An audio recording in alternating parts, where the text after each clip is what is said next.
అది వైజాగ్ అండి. ఒకసారి షాప్కి వచ్చింది కూడా. బగారా రైస్ అన్ని రైసెస్ ఉంటాయి, డిఫరెంట్ రైసెస్ అన్ని టేస్ట్ చేసింది.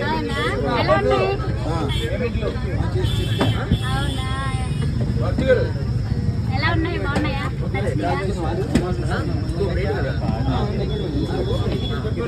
బాగున్నాయా అడుగుతున్నారు. ఆంటీ హాయ్ ఆంటీ, మాది నెల్లూరు ఆంటీ. మీ అందరి కోసం నేను చేసి అన్ని కూడా చూపించబోతున్నాను. నెల్లూరు నుంచి ఆంటీ. హాయ్. ఇదిగో